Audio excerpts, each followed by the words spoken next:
Assalamualaikum warahmatullahi wabarakatuh. Good morning, the student of SMK Taruna Jaya Prawira Tuban Vocational School. Today is the last meeting for the second semester of mid semester, before mid semester. Jadi hari ini adalah pertemuan terakhir anak-anak sebelum kita laksanakan ujian mid semester.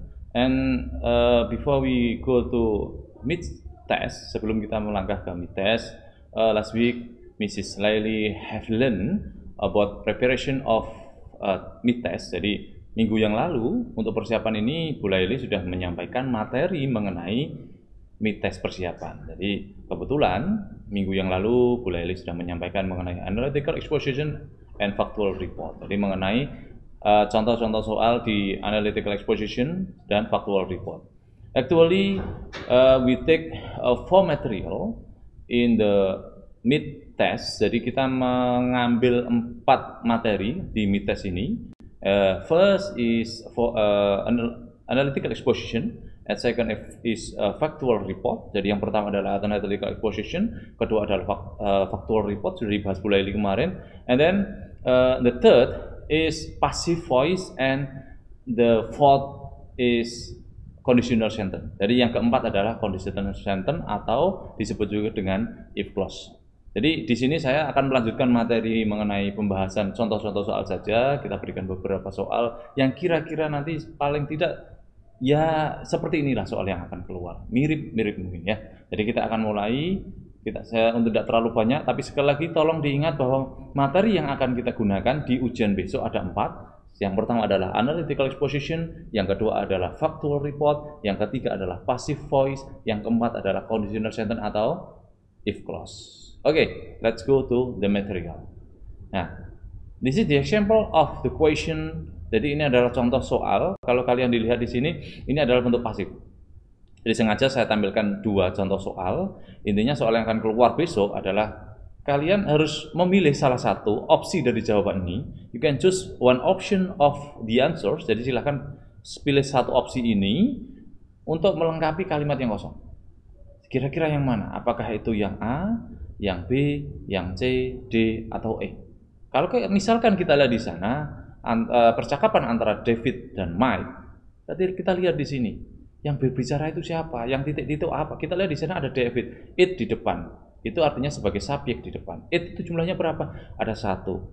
Kalau 1 berarti harus pakai ama. Kita lihat di sini, jelas dia kalau ada katakan to be, dia pakai is A bisa, is B bisa. Kemudian yang has, yang D bisa, dan is bisa. Ingat bentuk pasif diawali dengan to be di sini. Dan kebetulan di belakang ada kata now, artinya ini adalah bentuk present. Artinya untuk C pasti bisa dikatakan salah. Nah, yang mana yang harus kita ambil? Coba dicermati dari atas. Jadi ada kemungkinan ini antara A, B, D, dan E. Sekarang kita lihat di awal ada can I borrow your laptop? Bisakah atau dapatkah saya meminjam laptopmu? Mike menjawab certainly, but what's wrong with yours? Tapi ada apa dengan laptopmu?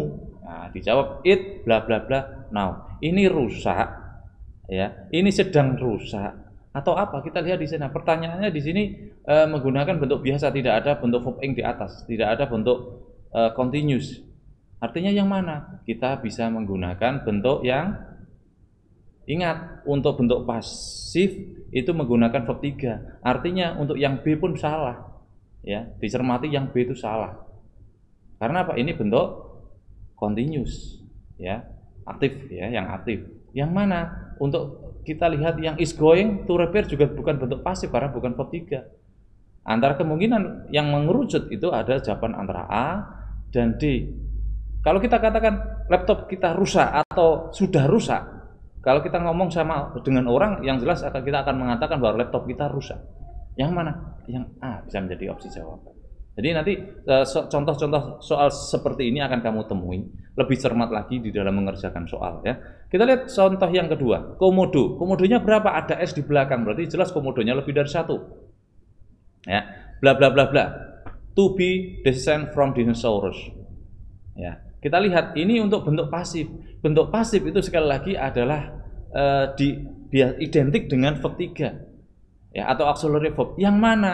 Di situ hanya ada 2 verb 3 yaitu di bagian D sama dengan E. B itu bisa menjadi verb 2. Nanti menjadi kalimat aktif. Yang mana yang ada to be depan? Yang E. Jadi kalau ketemu soal-soal semacam ini, dicermati to be-nya yang mana, kemudian auxiliary verb atau verb 3-nya di mana. Insya Allah kalian akan dengan mudah untuk mengerjakan ini. Baik, kita lanjut. Yang 3, 4, 5 ini adalah contoh soal untuk conditional sentence atau if clause. Jadi tugas kamu di sini. Oh sorry, nomor 3 itu masih pasif ya. Kita lihat di sana. The passive voice yang mana? Kita lihat. Kita lihat di sana. Kamu disuruh memilih yang bentuk pasif yang mana. Kita lihat. Kira-kira yang mana?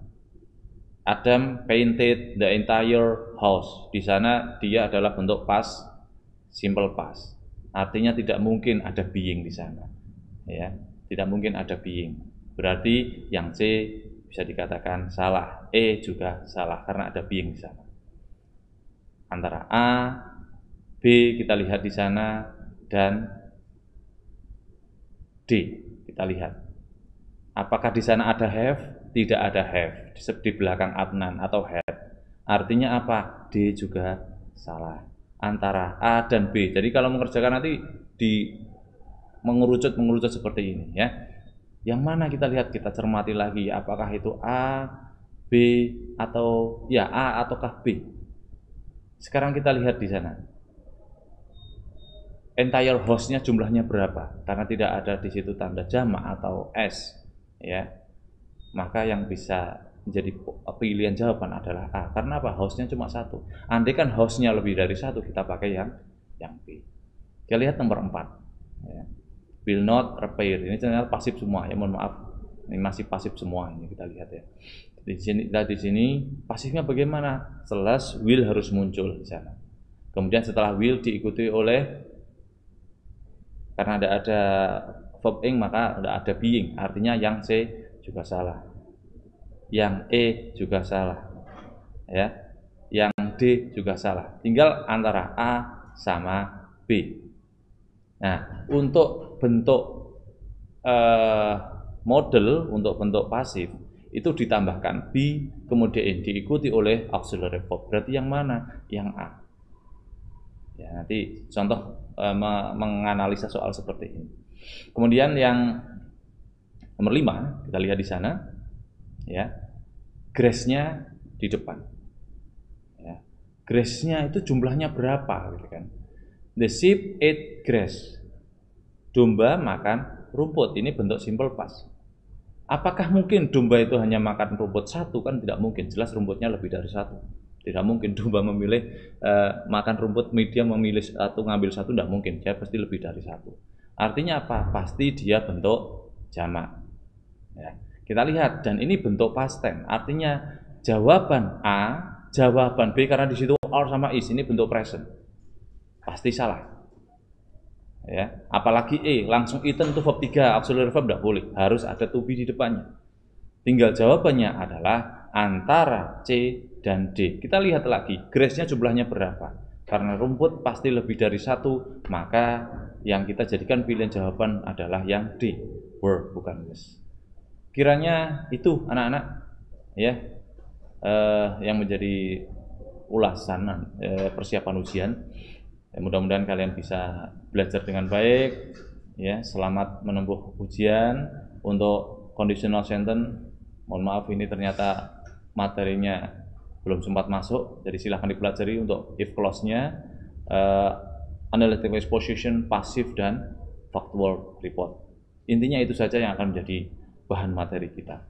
Saya berharap selalu ikuti protokol kesehatan, ikuti ujian dengan baik, jaga iman, jaga imun, dan mudah-mudahan pandemi ini segera bisa berakhir dan kita bisa beraktivitas kembali dengan normal. Kiranya itu, terima kasih. Wassalamualaikum warahmatullahi wabarakatuh.